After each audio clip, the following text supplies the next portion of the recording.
Welcome back, everybody. This is Todd Sylvester once again with the Todd Inspires Belief Cast. Thank you so much for tuning in week after week. You guys are fantastic, and I'm so grateful for all your support.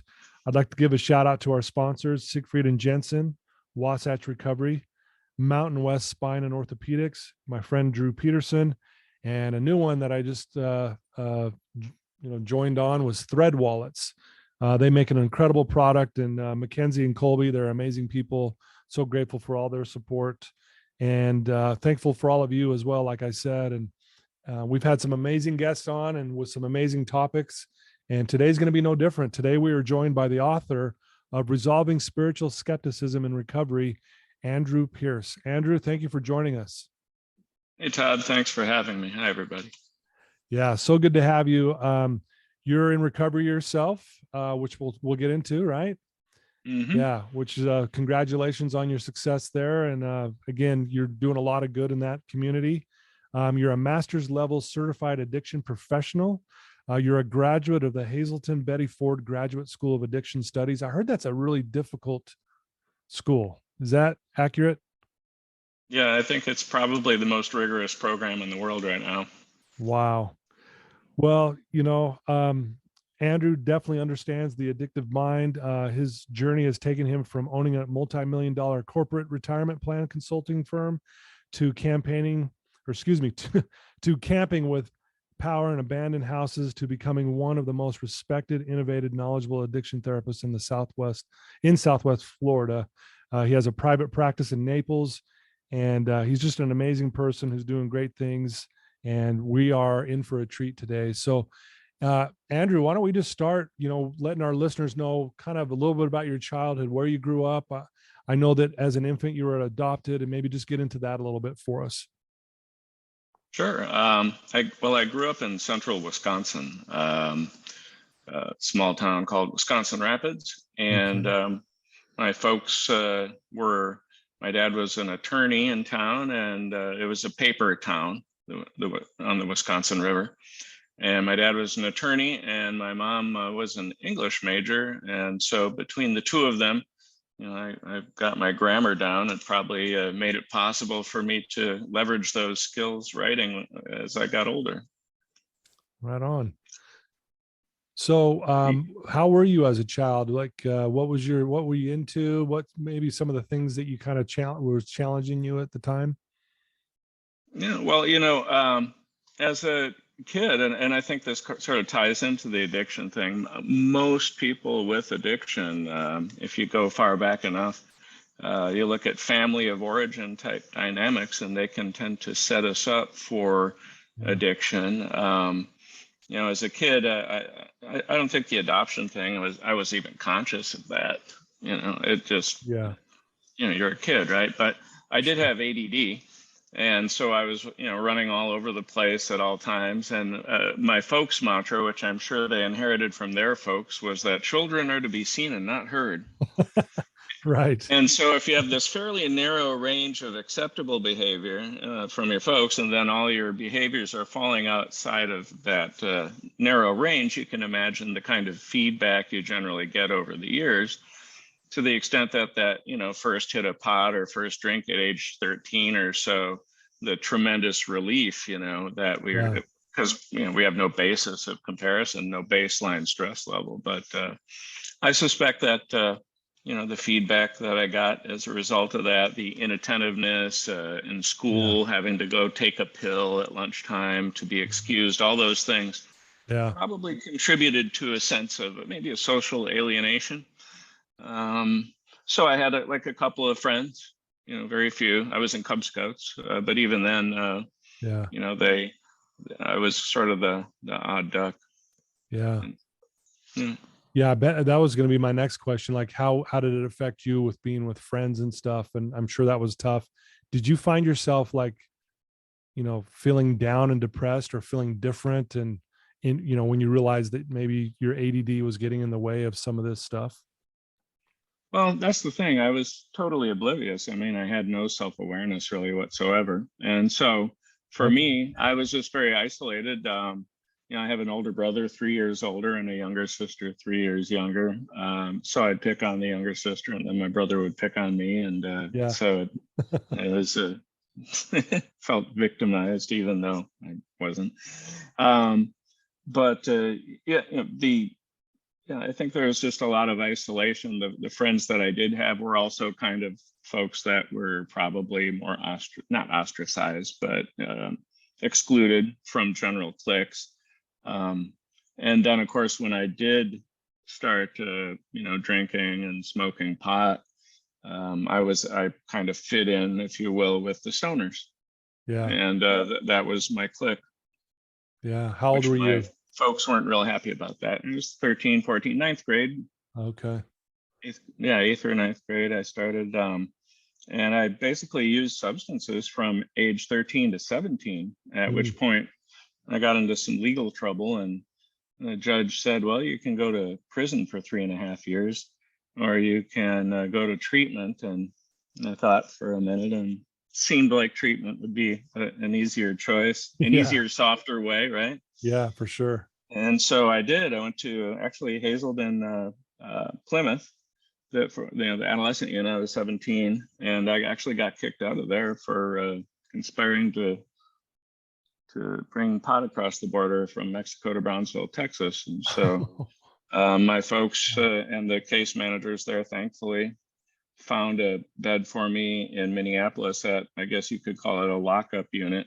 Okay. And I went through that treatment program, and it made an impact. And rather than letting me go home, I went to a sober living residence for 6 months, which I didn't want to do, but it turned out to be the best thing because, and I know now that Mhm. healthy relationships, are really the key to long-term recovery, because it's only within the context of healthy relationships that love resides. And Yeah, right. addiction short circuits everything that enables people to have healthy relationships. Our ability to guarantee our behavior, Yeah. consistency, authenticity, trustworthiness, transparency, all the things that make a person safe to love, which is what in my book I described as what the opposite of addiction is, the ability to be a safe to love person. Mm. Those are all those things enable a person to have a healthy relationship, which is where love resides. And the love, of course, displaces where the addiction would normally have an opportunity to get a toehold on us. Right. And so, that's how I view things anyway. Gotcha. Well, let's jump right into, you've written this book, Resolving Spiritual Skepticism and Recovery. And then the subtitle is Putting the Universe to Work for You. Let's talk about what is the title? Why'd you come up with the title? And then tell us why you decided to write this book and what are you seeing, with this spiritual skepticism in recovery? Mm-hmm. Well, since I do have ADD, I'll probably forget those last that barrage of questions. Let's see. Resolving spiritual skepticism. Why did I call it that? Well, it's not. First of all, it's not the book that my publisher really wanted me to write, because it's got a limited scope of, in a sense, of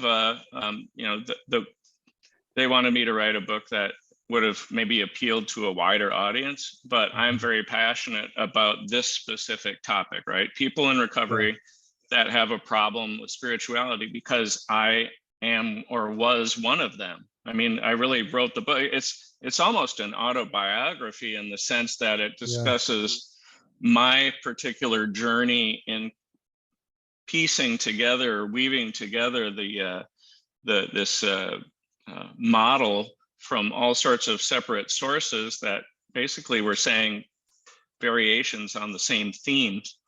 And so, but I struggled with the sense of spirituality, and whether you're in a 12-step program or any other program, I know that one of the things intuitively when I would go to 12-step meetings was that it seemed as though people that had a sense of spirituality, regardless of what brand it was, certainly had a competitive advantage in terms of getting the content of that particular program.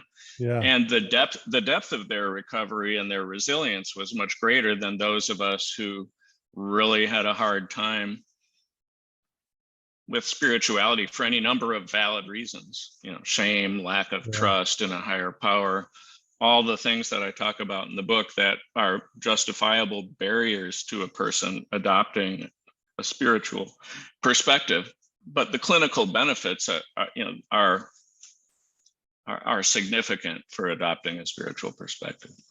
So, that's why I wrote the book, because I suffered from that problem, and I finally found a way to to get around it, to work around my own spiritual skepticism. Okay. Can you describe that? Like what was working for you? What did you find and discover for yourself in that at that time in your life?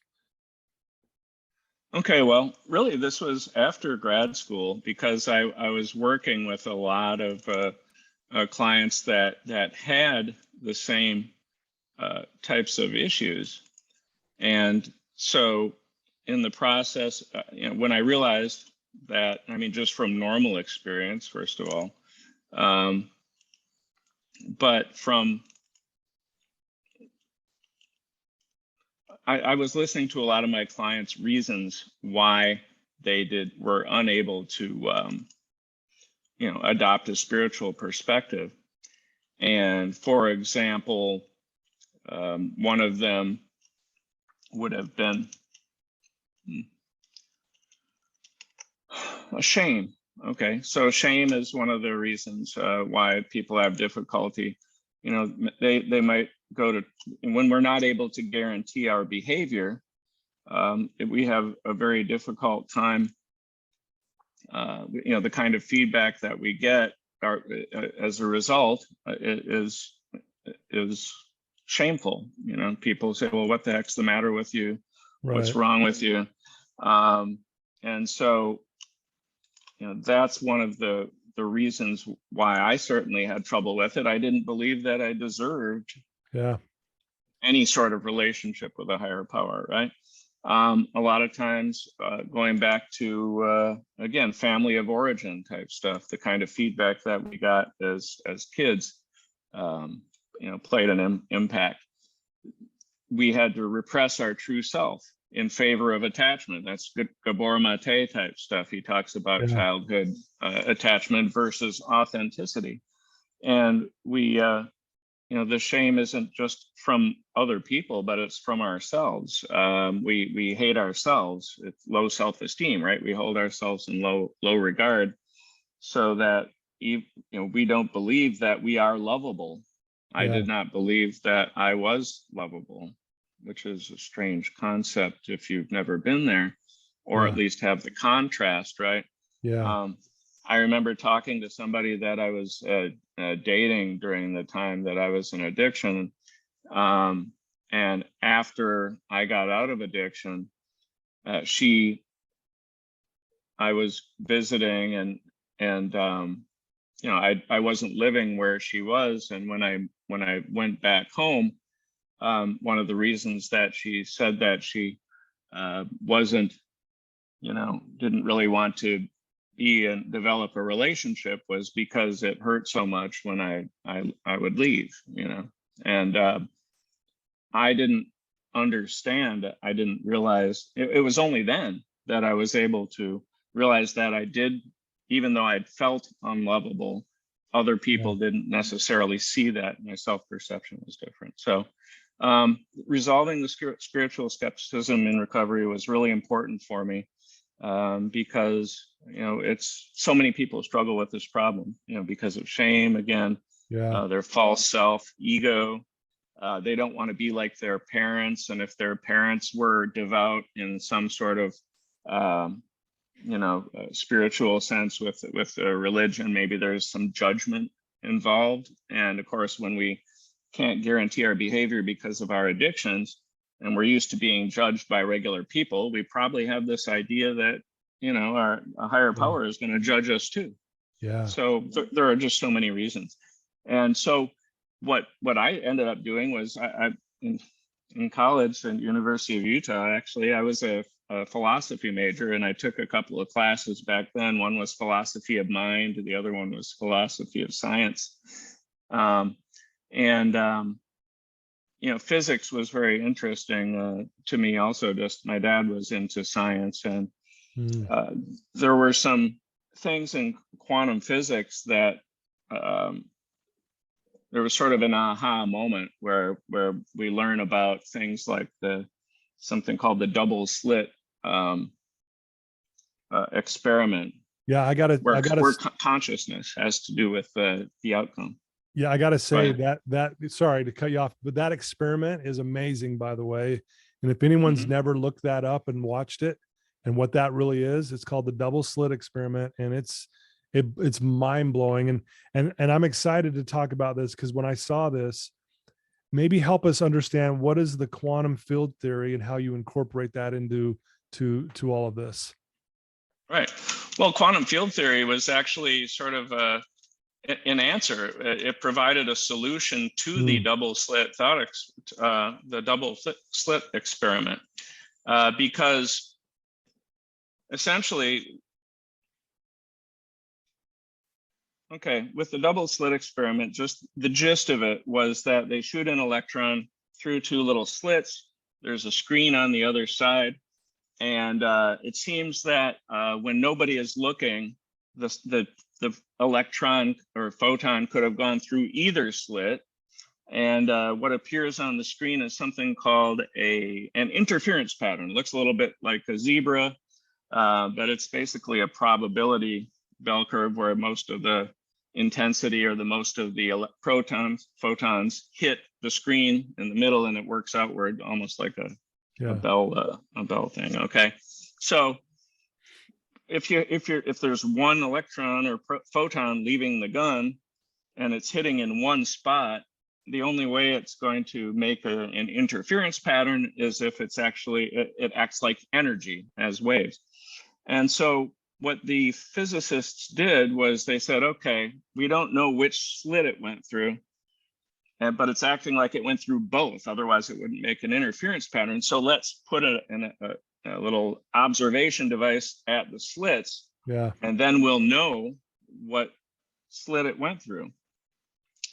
So when they did that, strangely enough, the interference pattern would disappear, and the photon would simply go through line of sight, and there would be two bars on the screen in the back, right from the line of sight from the end of the photon gun through the slits. You could see right straight through. There were two bars. Okay, so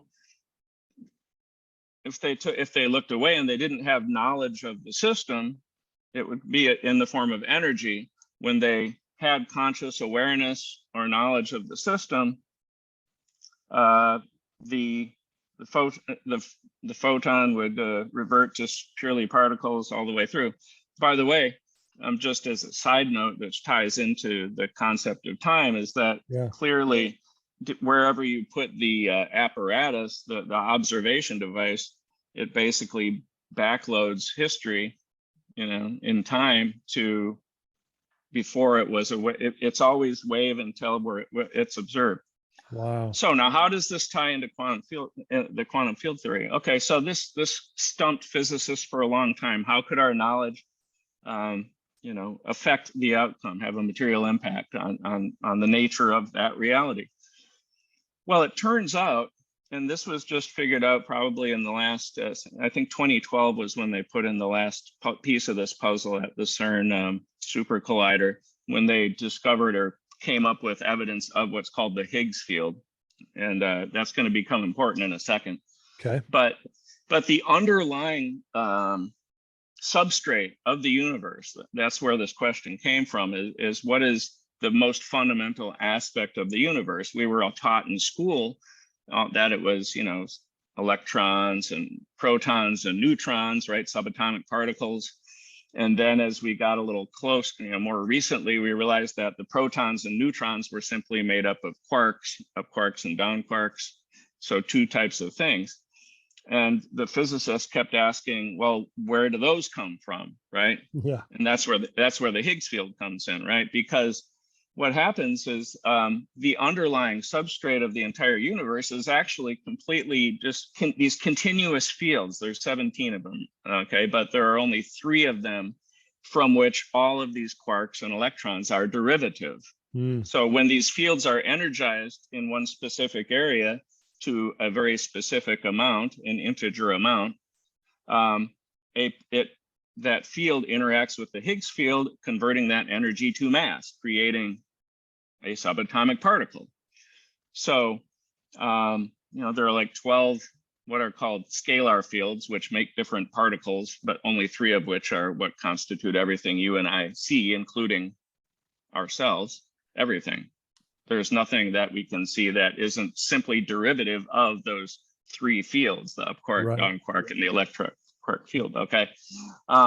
The other 5 fields are called vector fields. They're responsible for how the particles, once they become particles, behave. So it keeps them together. The strong force field, the weak force field makes so that the particles that do appear don't just fly off willy-nilly. And so anyway, and by the way, that's one of the arguments in favor of some sort of divine intelligence, right? That there was some author that came up with this algorithm that made it so that everything works so perfectly, right? Now, getting back to our double slit experiment, they thought, well, how can our conscious awareness of the system affect the outcome? What they failed to realize is that with quantum field theory, we are literally part of the same system. And so our consciousness is tied into the system. It affects it. So the mistake they were making was believing that we are in fact different from the the photon double slit screen system. Our consciousness is a field. It's basically involved. It interacts with those other fields. And so by our conscious observation and our consciousness observing the system, we literally affect the outcome. So we are part and parcel of the exact same system. We're not separate from it. So we can't possibly be objective.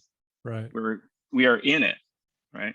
And these fields are continuous throughout the entire universe. So you're sitting there in Utah, I'm sitting here in Florida, but you and I are both literally derivative of the exact same fields simultaneously. We're almost like nodes. I guess, in the same field. We are connected quite literally.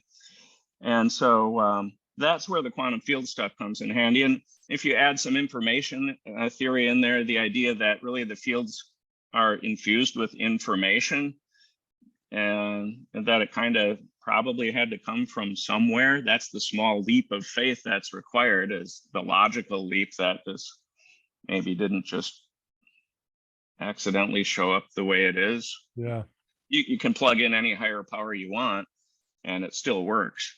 So the point is to be able to get a toehold on spirituality and the idea that consciousness that we are able to affect reality. That's the implication of this whole thing, right? The implication is that we can take responsibility for our own reality. And so the clinical applications, there's another aspect of that, by the way. It's called the superposition of all possible realities. In other words, with quantum mechanics, since all possibilities exist simultaneously at the same time, because they're not coalesced into material reality until affected by by a consciousness, right? That should be that generates hope. That's hope for people who, based on our past, we have this false belief in recovery that our past somehow has something to do with our future, when literally we are the only thing that keeps you and me the same person that we were 2 seconds ago or 5 days ago is the memory of who we think we are supposed to be, right? And so we can leverage this very real nature of quantum mechanics if we understand it and internalize it sufficiently to get rid of things like hopelessness that's inherent to addiction, right? Yeah. When you understand that our what we think about has a lot to do with our reality, it makes sense to get rid of, clinically speaking, a lot of the cognitive distortions, the thinking errors that we have that give us a crap attitude toward the world. Because everything that we have ever accomplished started out as a thought, right? Yeah. And so here we are, we've coalesced it into reality. So the idea that past performance does not guarantee future results. We can advocate in favor of the elimination of cognitive distortions, black and white thinking, control fallacy, all those things that inform unforced errors that cause us to just be miserable. We can use mindfulness and guided meditations to envision some entangled version of ourselves in all of the possible realities that exist, and sort of occupy that material version of ourselves and how that person would think. I do something called the magic wand thought experiment, where we actually envision what heaven on earth would be like, right? Where we're fully authentic, we're not afraid to be our true self. And a byproduct of which, by the way, is that everybody who's in our life loves us for who we are, because we're not going to be everyone's flavor of the day. So anyone that's left is going to be loving us for who we are. People in addiction have such a hard time asserting their true selves, right? So part of this book is about recovering our authenticity and then asserting it, like ACA type stuff, adult children of alcoholics and dysfunctional families. So it's non-judgmental. Science is non-judgmental. Everything is proven. Every experiment ever done to confirm or disconfirm quantum mechanics and quantum field theory has validated its veracity. This mitigates victimhood mentality, because we can't blame our circumstances on other factors, because we're literally creating our reality as we go along. It promotes spirituality, right? Because it doesn't take a lot to make that logical step that maybe even if you go back to the Big Bang, right? The information that's woven into the fields that make this all possible, it's not too much of a stretch to insert whatever higher power you want there. Wow. So and of course it mitigates loneliness and feelings of isolation, right? The fact that you and I are connected, even though we're thousands of miles apart. That's loneliness and boredom, right? Those are the top two culprits for relapse. So there are a lot of problems that are solved by adopting this angle, this approach to spirituality. Wow, very well said and very fascinating stuff. And appreciate you sharing that and saying it so well. You've already touched on them a little bit already. You talk about the three most common challenging barriers to addiction recovery. You talked about spiritual contempt, fear of authenticity, and lack of belief in the ability to change. Let's talk a little bit about that, the last one, the lack of belief in our ability to change. I hear that a lot with my clients. Like, you know what? I've been stuck in this rehab, relapse, jail, it's just this vicious cycle. And they get this belief that I'm never going to change. And so maybe just touch base a little bit on that, Andrew. I know there's a lot there, but if you could just touch base on that one for us, I'd appreciate it. Yeah, well, okay. So, I guess, first of all, just from the science perspective, right, there's that superposition of all possible realities. And so if there's sort of the fuzzy nature of the present, right? And so if we understand that our past quite literally has nothing to do with our future, and the only thing keeping us from fundamental change are these unquestioned beliefs, right, about who we think we are and who we're supposed to be. And when we go through what I call the authentication process, that's which we recover our true self, we're no longer a moving target. And so we, are just that change in itself is a fundamental change. We're never going to make long-term changes as the same person that we were when we were engaging in those behaviors. We literally have to become somebody else. And that means preferably our original true self, our inner child.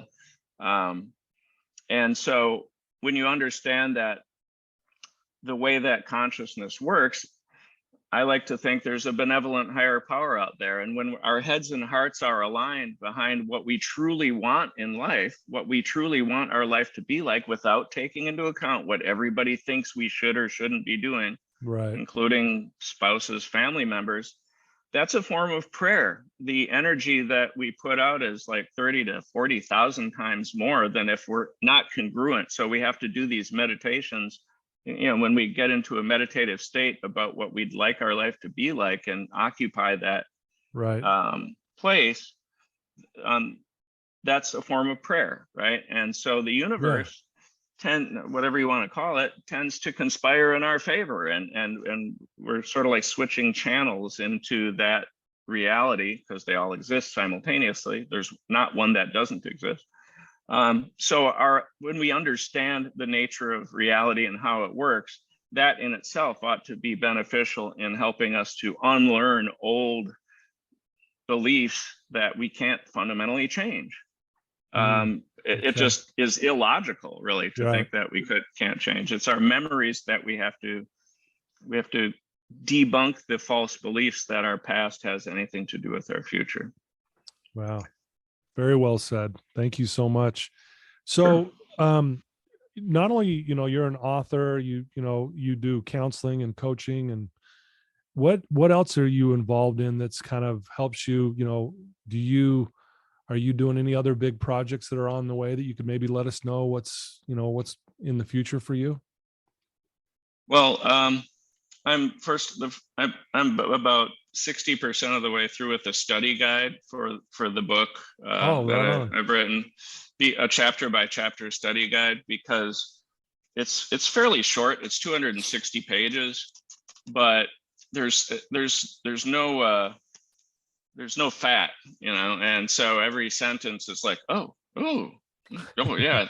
And but then I go back, you know, it's like we'll have a session. It's like, so you know, what stuck out to you? And it's like, there's so much stuff. It's like they don't even know where to start. And so I created a study guide so people can go chapter by chapter, and it asks questions so people can personalize the material to their experience. And so I think that'll be beneficial for clinicians to work to utilize this clinical model with their clients. And there's also 26 hours, by the way. It weaves together 26 hours of video content. That's if you look right before the table of contents, there's a link to my media vault in andrewgpierce.com/book links and book links. And you know, there's TED Talks, there's documentaries, because people a lot smarter and better at presenting material than I am, talk about it. And so the book goes along, and you'll see something to refer to the video, and then the book picks up then at the end of the video, and we process it so it makes sense. So that's why it's such a short book, really, because the videos. And of course, I forgot the question. No, you answered it perfectly. Okay, good. That was the question. No, very, very well said. So you also do lectures. Do you have any lectures that are coming up soon? Yeah. Okay, that was the question. Yeah. So what I'm doing is I'm going around, because this is the thing that's so really frustrating, and I'll try not to swear, but you know, AA, I mean, this is like the demographic is people in maybe a 12-step program that have trouble with spirituality, right? Right. AA will not let me talk about it anywhere, because I wrote the book and I might actually benefit financially from it. They say it's about attraction, not promotion, right? And so the very same people who would benefit most from it, it's like the guardians of information. They just want the same dogma, I guess, to be perpetuated, and screw those people that don't get the spiritual part. So that really pisses me off. Pardon my French. Yeah. So what I'm doing is I'm going into treatment centers, doing educational symposiums for the clinicians. I'm also going to, invited to speak to the patient populations to give them a sense of what's going on. And I'm also basically giving, piles of books to libraries at treatment centers and stuff. So it becomes more of a word of mouth thing. People might say it, be like, wow, this is awesome.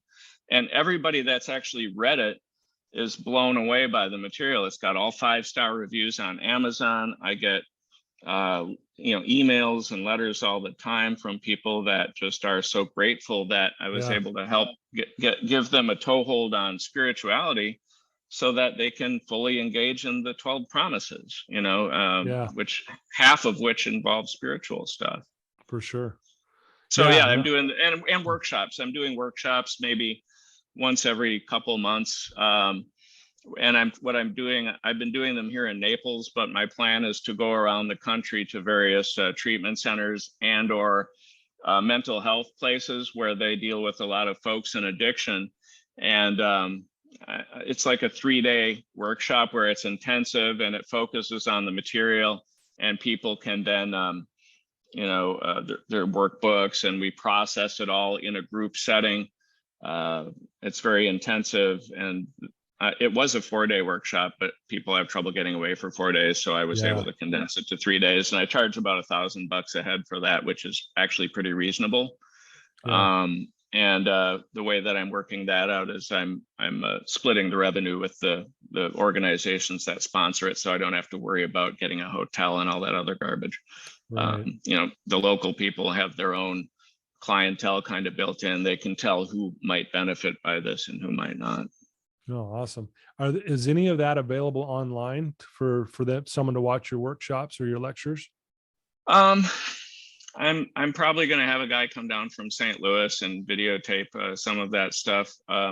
I'm going to be starting a YouTube channel where I just sort of vamp on some of the concepts. Okay. But it's early in the process. I've been so overwhelmed with my regular clinical practice and then working on everything else. My wife's going to kill me if I take on another project.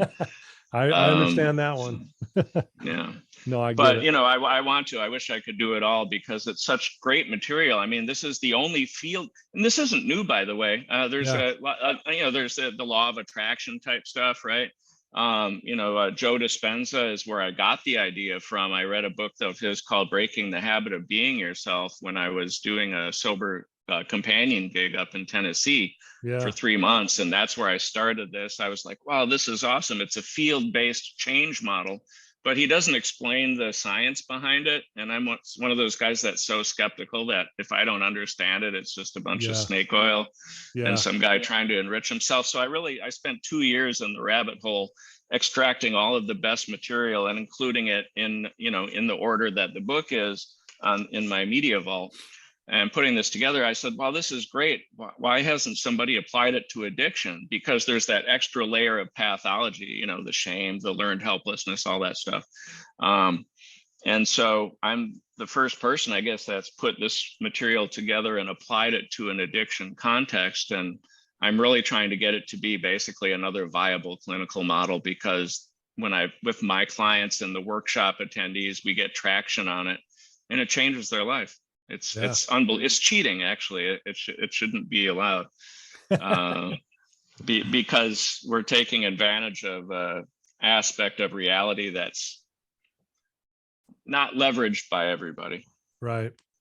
Wow. Love it, though. I love that you're going to do that. I think it's great. If there's someone listening to you right now, Andrew, who's struggling, they're in a dark place, they're stuck in addiction, what advice could you give that one person who's listening to your voice right now?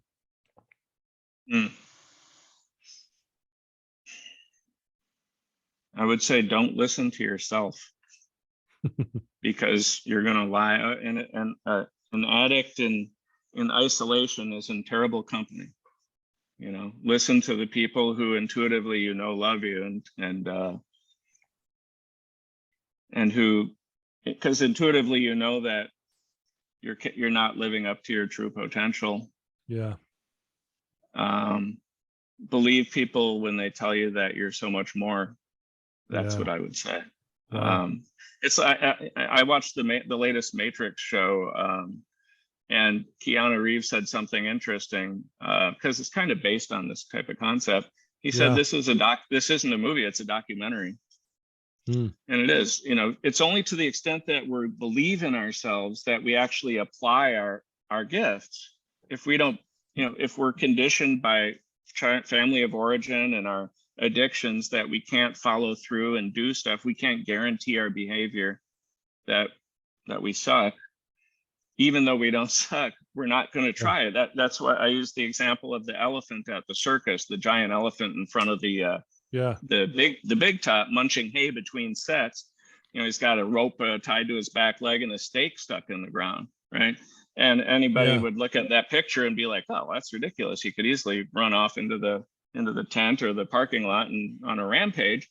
But what Yeah. most people don't realize is that elephant's been there since it was a baby elephant.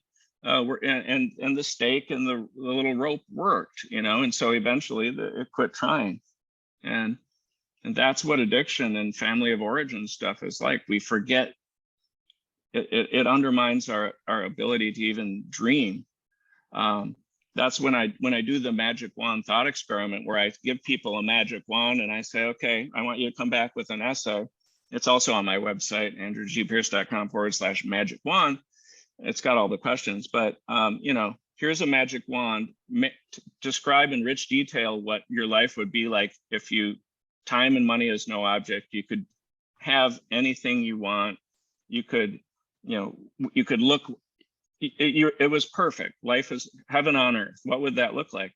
And it's amazing how many people come back the next week with this pathetic 2-paragraph, thing. And Yeah. they'll say things like, well, I wanted to be realistic, right? Or they didn't even understand the purpose of it. And just giving them that assignment reveals a lot about the underlying pathology, because they literally cannot construct an image of what being happy and Yeah. would look like. They can't imagine it.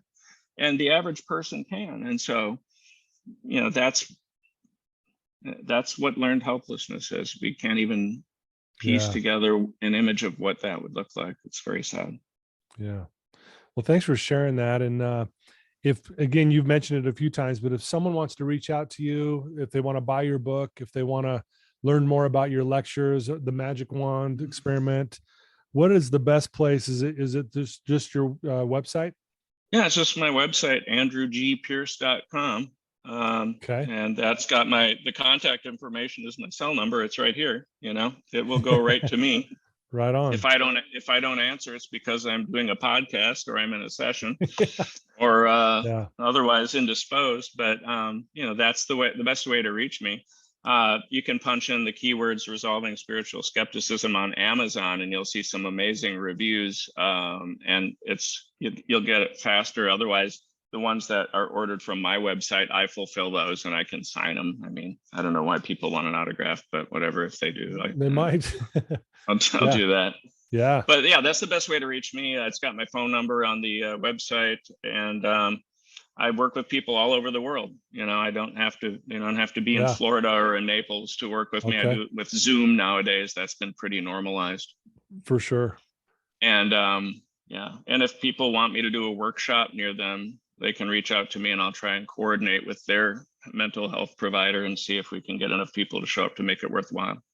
Oh, love it. Love it. Well, Andrew, I can't thank you enough for taking time out of your busy schedule to be on my show today. It means a lot to me, and I know it means a lot to our listeners. You have a different perspective of things, which I think is refreshing. And I invite everyone who's listening to go get your book, Resolving Spiritual Skepticism and Recovery, and go check it out. Go check out his website, andrewgpierce.com. And it's a beautiful website. It's very easy to navigate.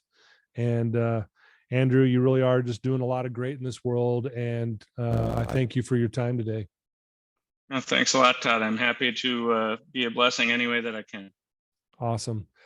Well, folks, thank you for tuning in. Like I said, today was going to be great. Andrew Pierce, guys, thank you for tuning in. Please share this with your family and friends. Share this episode. Let's get the word out. Let's get people more involved in this, in what he's doing. Again, thanks to my sponsors. You guys are amazing. I love you guys. And until next time, thanks again, Andrew. Have a good one.